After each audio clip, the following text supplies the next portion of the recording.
cosmic microwave background yang diteliti orang-orang itu. Kenapa kok begitu? Karena ternyata ya yang paling banyak di alam semesta itu ya ini hidrogen, deuterium, helium dan lithium. Yang lain-lain kenapa kok cuma sedikit? Itu ada alasan bahwa ini adalah sisa-sisa dari ledakan besar. Nah, ini kira-kira umurnya alam semesta ini berapa gitu. Kalau kita melihat ekstrapolasinya dari bulan itu kira-kira adalah 10 sampai 20 miliar. Loh, selisihnya kok 10 miliar itu ya. 10 miliar tahun itu kan enggak ya banyak gitu ya. Terus kemudian orang terobsesi lagi. Sakjane itu benernya berapa gitu ya. Ya. Terus kemudian dilihat dari bintang yang tertua gitu ya. Ternyata ya sekitar dipendekin lagi gitu. 11 sampai 18. Lu masih besar 7 miliar tahun itu ya. Ya. Kemudian, nah ini setelah itu diestimasinya ini 13,4 plus minus 1,6 miliar tahun. Jadi kira-kira ya paling tua ya 15 miliar tahun. Nah ini ada hitung-hitungannya gitu ya. Dan hitung-hitungannya itu dilakukan dengan hitung-hitungan matematika dan fisika yang sudah disepakati. Yang sudah disepakati dari model-model yang ada. Ya, itu kira-kira gitu. Nah, dari mana?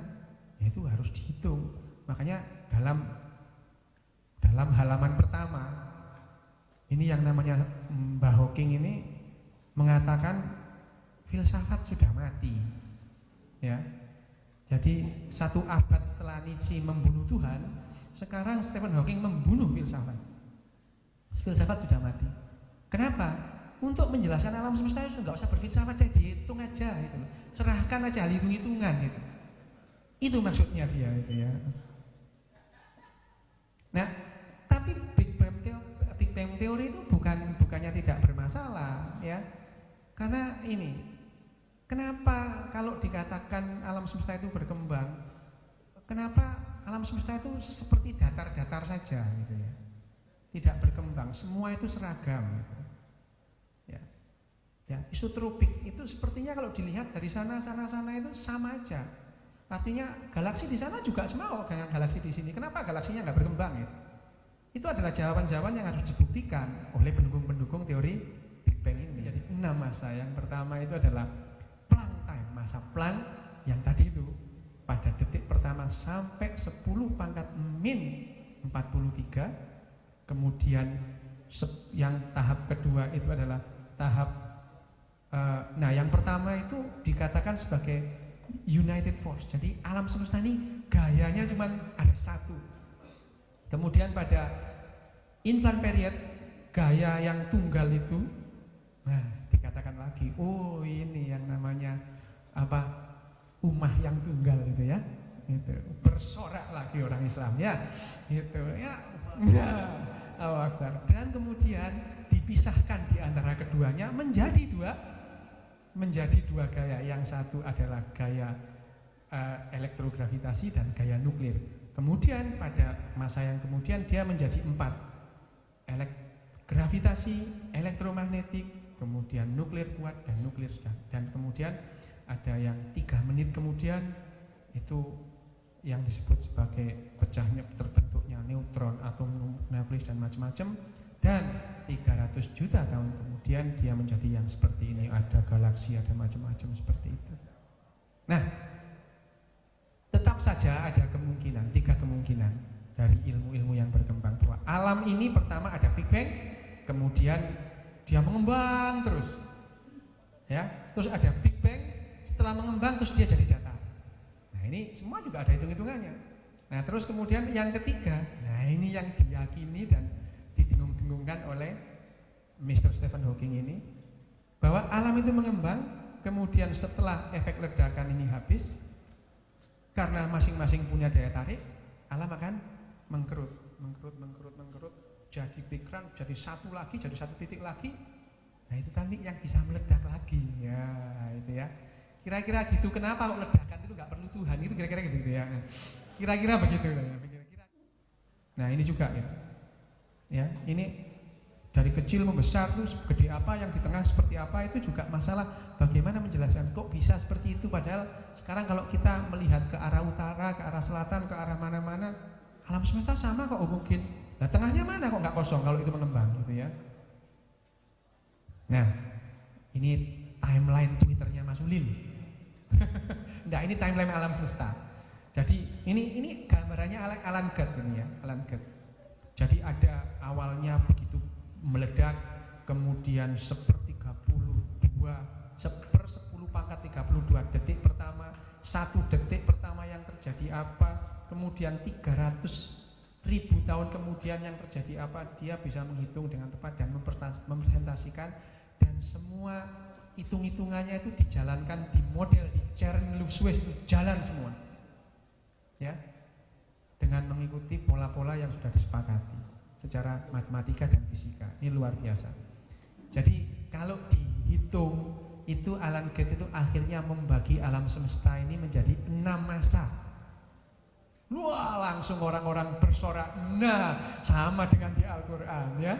10⁻12 berarti 1 miliar, ya itu 1 miliar tahun itu kemudian itu karena ya ini sudah kehilangan tekanannya, ya, sudah kehilangan tekanannya, makin lama makin besar aja. 10⁻27 tahun kemudian, nah itu ya, banyak objek-objek yang sudah tertelan black hole. 1031 kemudian, coba bayangin aja yang seperti ini. Ini semua dihitung, ya. Dan 10⁻100 tahun kemudian semuanya menguap, menyublim, ya, seperti kapur barus. Kalau ini kiamat masih jauh, tenang aja, ya. Ini kiamat masih jauh, ya ini.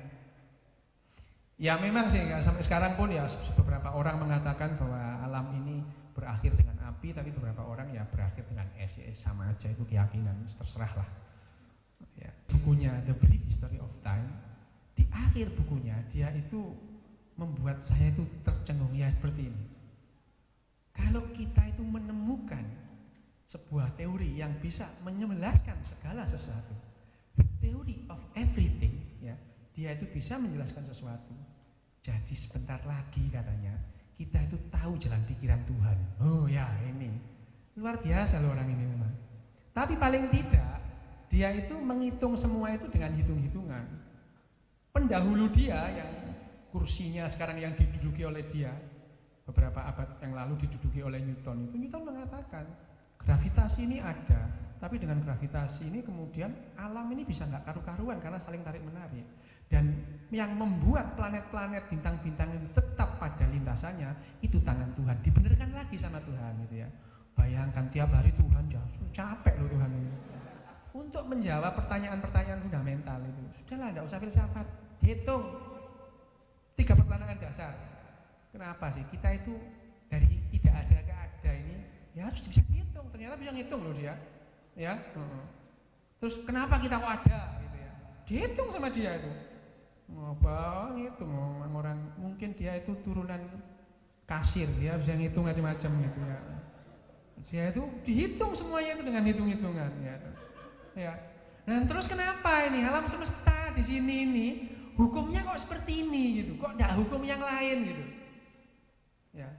Kenapa sih kok ini kok saya jatuhkan begini? Kenapa kok begini gitu ya? Nah, itu terus dihitung lagi. Makanya terus kemudian dia itu menciptakan teori-teorinya tapi dengan hitung-hitungan. Tapi dalam buku ini, sebetulnya buku ini pengulangan dari The Brief History of Time kalau kita baca. Yang betul-betul baru dalam buku ini saja, bahwa dia mengatakan bahwa di sini tuh kita ini nanti ada banyak alam semesta. Kita ini hanya hidup di satu alam semesta dari sekian miliar alam semesta yang tidak terhingga. Itu ya. Dan dia mengatakan juga kita yang menciptakan sejarah, bukan sejarah menciptakan kita. Nah, gitu kira-kira ya. Ini yang dikatakan sebagai ini apa? Primordial bubble ya, yang jadinya alam semesta itu nanti banyak. Alam semesta itu menurut teori M-nya ini itu ada hampir tak terhingga alam semesta. Kebetulan alam semesta kita ini modelnya seperti ini gitu ya. Jadi ada paralel. Dan dia menjelaskan tentang teori string dan M ini. Beberapa kali dia ngomong soal teori M ini ya. Nah, yang jadi masalah dia ini si Hawking ini mengklaim bahwa teori M itu adalah satu-satunya kandidat yang bisa menjelaskan segala sesuatu. Tidak ada teori lain yang bisa menjelaskan kecuali teori M. Nah, ini yang jadi masalah di sini. Itu ada dimensi, namanya dimensi 1, tali itu kalau ditarik itu. Tapi tali itu ya tali aja, tidak punya lebar string gitu ya, lurus gitu aja. Nah, kalau tali itu dijembeng bahasa Jawanya itu ya. Dijembeng kemudian membentuk membran. Nah, itu adalah dimensi 2. Dimensi 3-nya kalau membentuk volume. Nah, ini gambaran bahwa ini adalah apa namanya? Konsep tentang dimensi itu. Kita punya 3 dimensi, ruang dan 1 dimensi waktu. Kalau waktu itu jalannya seperti vektor, tidak bisa balik arah. Ini alam semesta kita, alam semesta lain nggak tahu ya. Nah, ini string. String itu digambar sama siapa namanya? Si Hawking itu seperti ini. Tapi string itu kecil sekali ya, kecil sekali. Gini deh, kalau seandainya badan kita ini kita besarkan segede tata surya kita itu ya, tata surya kita itu, atom itu jadi segede lapangan Senayan yang pakai bola kemarin itu, atom. Ya, kalau badan kita itu segede tata surya, ya, itu atom itu sebesar lapangan bola yang kemarin kita menang itu. Nah, meskipun atomnya segitu, stringnya belum kelihatan, saking kecilnya coba ya, saking kecilnya itu. Dan kalau dibesarkan lagi gitu ya, sampai bahkan yang namanya alat yang tadi sepak bola itu kita besarkan sampai segede galaksi kita. Nah, itu baru kelihatan stringnya itu sebesar atom. Ayo bayangin. Ya, bayangin. Tapi kenapa dia itu kok membuat itu pakai string gitu ya? String, karena string itu adalah dimensi 1. Kalau titik itu dimensi 0. Dia kesulitan ngitung 0 itu 0 dikalikan berapapun 0 gitu ya. Jadi idenya itu kenapa kok dia berasal dari string? Karena string itu dimensinya 1. Nah, 1 itu bisa dihitung. Kalau 0 gimana ngitungnya? 0 kali 35 0 juga gitu ya. Makanya dia, tapi teorinya dia ini jalan. Tapi alih-alih teori ini jadi sederhana, makin rumit ternyata dengan membuat string itu dimensi 1. Kecil banget di situ ada string. Nah, string ini yang memegang energi sehingga nanti terjadi Big Bang. Itu loh kira-kira ya. Jadi Big Bang itu tersimpan dari gabungan string itu meledak lagi itu kira-kira. Nah, ayo meledak tagak ndasmu ya. Iya, bulat gitu saya itu sudah gimana menjelaskannya, memang begitulah. Udah terima aja ya. Pokoknya gitu ya. Nah, ya ini, tapi teori M itu memang bulat, tapi ada ciri-ciri yang karakter dari teori M yang mungkin lebih gampang diterima, bahwa gini deh, alam semesta kita ini menurut teori M itu kita itu punya 11 dimensi. Ya, 10 dimensi space, ruang, dan 1 dimensi waktu. Ya, 1 dimensi waktu. Nah, dan dunia ini tidak hanya dibentuk dari string 1 dimensi, dimensinya macam-macam. Nah, dimensi-dimensi ini bisa terlipat. Pertanyaannya seperti ini, kalau ditanya, kenapa kok 11 dimensi? Jawabannya mungkin tidak menyenangkan. Kebetulan. Loh iya memang, dan itu dihitung sama ini memang. Ilmu kebetulannya Einstein itu luar biasa. Dan kenapa sekarang itu kita seperti ini? Karena kebetulan alam semesta kita ini 7 dimensinya kelipet. Jadi yang eksis ini cuma 4 dimensi. Di alam yang lain, bisa 11-11-nya kelipet, bisa 4 kelipet 7-nya tidak ada. Ya, itu ya meledak tagak ya. Kemungkinan kombinasi dari hukum alam semesta itu 10 pangkat 500. Coba nolnya itu 500. Kalau kita ngitung 1, 2 itu semua hidup udah habis. Tapi dia bisa ngitung. Ya, gitu ya. Dan itu adalah kombinasi yang memungkinkan di alam semesta yang lain. Mungkin alam semesta yang lain punya 11 dimensi, yang 11-11-nya kelipet, ada cuma 10 yang 1 kelipet. Nah, kita itu memang punya 4 yang 7 kelipet. Nah, gambarannya kira-kira gini. Ya, jadi alam semesta itu macam-macam gitu ya. Nah, dimensinya macam-macam. Ini yang dijelaskan oleh teori M-nya tadi itu ya. Nah, kira-kira seperti itu. Apakah teori M itu, teorinya Hawking tentang teori M-nya itu sepi kritikan? Enggak. Bahkan ini ya, Michael Duff ini dia itu seorang M teoritis juga gitu. Dia itu, tapi dia ini rendah hati ya. Dia ini ngomong terlalu dini kita ngomong begitu, kita belum tahu apa-apa soal teori M ya. Kenapa? Karena teori string itu baru akan dicoba di CERN ya, baru akan dicoba, baru loh ya, baru akan.